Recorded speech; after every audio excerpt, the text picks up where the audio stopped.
Be less curious about people and more curious about ideas. Life is not something to be feared, just to be understood. Now is the moment to gain more knowledge so that we can feel less afraid. None of us have it easy in life. What, then, is that? We need to be persistent and, most importantly, confident in ourselves. We have to think that we have a talent for something and that this talent needs to be developed. Without developing people, you cannot possibly aspire to create a better world. To that aim, every one of us must work toward personal development while also sharing a general responsibility for all of humanity, with our specific duty being to provide assistance to those we believe we can be most helpful to. One can only perceive what has to be done, one is never aware of what has already been accomplished. I count myself among those who find science to be quite beautiful. I believe that the spirit of adventure, which is similar to curiosity and seems unbreakable, is the most important thing I can see around me.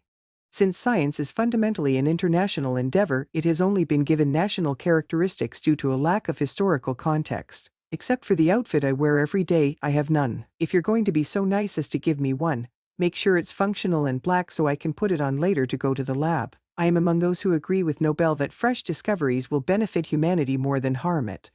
Some sadistic scientists are more interested in finding flaws than the truth. The terrible tragedy that snatched my husband from me and forced me to raise our children alone while also carrying on our study in 1906 came just as we were about to give up the old shed laboratory where we had been so happy. Only 15 years old when I completed high school, I consistently ranked first in my class. I had to take almost a year off to rest in the country because of the exhaustion from growth and education. I then went back to my father in Warsaw in the hopes of finding a job as a teacher there.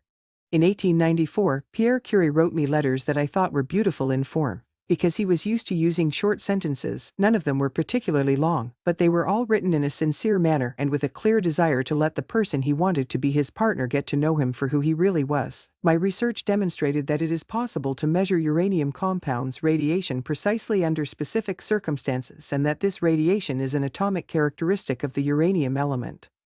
While my spouse was still alive, the initial radium biological characteristics investigations were successfully conducted in France using samples from our lab. I was bewildered and unfamiliar in Paris, but the idea of living there by myself and taking care of myself without assistance did not make me feel down at all. Even though I occasionally felt lonely, my typical mental state was one of tranquility and profound moral fulfillment. Pierre Curie visited me and expressed a straightforward and real sympathies with my college life. He soon developed the habit of telling me about his desire to live only to advance science, and he asked me to join him in that life. In terms of chemistry, radium is quite similar to barium. Nevertheless, radium salts are typically less soluble than barium salts, despite the fact that the salts of these two elements are isomorphic. The outcomes of the different experiments I tried out were occasionally surprising, according to treatises on physics and chemistry. I would endure periods of intense sadness due to mishaps and failures brought on by my inexperience, while other times I would have spurts of unexpected success.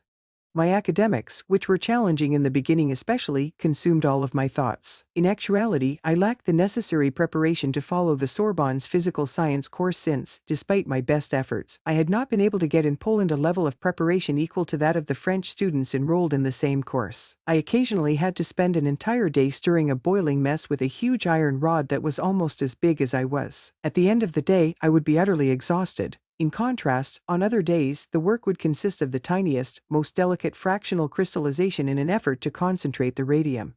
Even though such apparatus also has beauty, we shouldn't allow it to be thought that all scientific advancement can be boiled down to mechanisms, gears, and gearings. I also don't think there's any danger of the spirit of adventure going extinct in our world. In 1903, I completed and received my doctorate. The Nobel Prize for discovering radioactivity and new radioactive elements was given to Becquerel, my husband, and I at the end of the same year. When radium was found, no one anticipated that it would be helpful in hospitals. It was a piece of pure science, and this demonstrates why scientific effort should not be seen from the perspective of its immediate utility.